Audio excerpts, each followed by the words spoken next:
damaging because we needed either a win or maybe two draws would have been enough as well.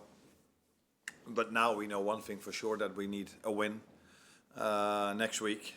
If we have to do it ourselves, as we all know, other teams of course need to pick up points as well for us to need a win. But so that's really damaging that we were not able to get a result, let alone a win here today. And there were parts in the game where I felt a result could have gone our way, but I think where people are mainly focused on is the period after the 2-1 where we couldn't find any momentum anymore, and we conceded 2 other goals. That was the most difficult period in the game.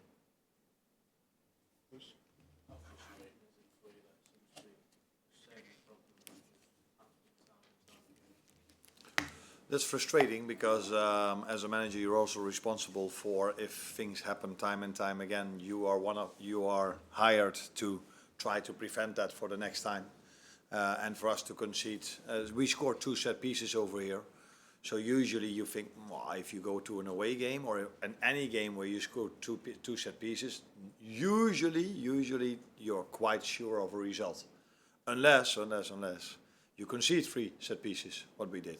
So against United, against Chelsea, in this game again, we have a negative balance in set pieces, and that makes it really hard if you play against equal teams, which United, Chelsea and Villa are, to win a game of football. And again, that was shown today. And the manner, of course, in which we conceded the 2-1. I think we've seen a lot this season. This one we hadn't. But of course, Dominic has had has a very good season, and he doesn't do it on purpose, and he's the first one who feels shit about it. But it happens, and then afterwards we really struggled to find any momentum again.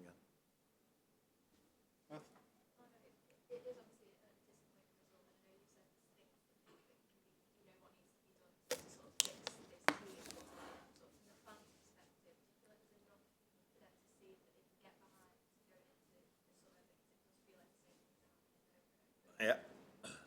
No, I can understand at this moment of time that they don't have a lot of confidence or a lot of feeling that things can be much better next season. But I think then they are underestimating what a window can do, what a new start can do.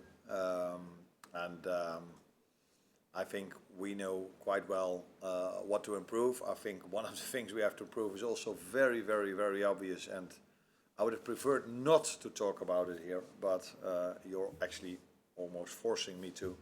If you miss 9 players that can start a game of football, and almost all of them are starters for us, or have been for a large part of the season starters for us, then if you add that to what you can improve in a window, and add that to players that are playing for the second season in the Premier League, and I think we saw that the adaptation to the Premier League for a few of them took some time, but that's now better and better. That will automatically lead to much more, because even today, but that's my opinion, no one has to agree with me, but even today, for large parts of the game, we were close to a result. But then when you are the better team, you need to generate more chances, and if you have the chances, you need to score them. And we cannot concede as many set pieces as we've conceded this season. So I don't think the difference is, or it's so big. Only doing in a few situations the right thing can already have a massive upwards possibility. Thank you.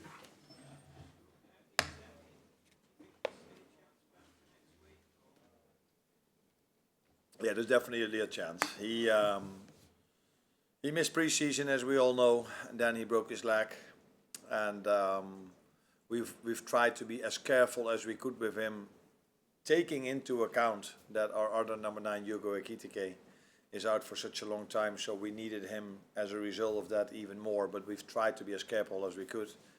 But I don't think it can come to anyone as a surprise if you miss your preseason, if you then break your leg, that minor injuries can occur if you have to start into Premier League games immediately in that intensity. Yeah, it's just a bit of bad luck for him that in the moment of time, when he comes back, in that moment of time, Hugo gets injured and we need him more. But I expect him to train with us this week, but yeah, I cannot give any guarantees.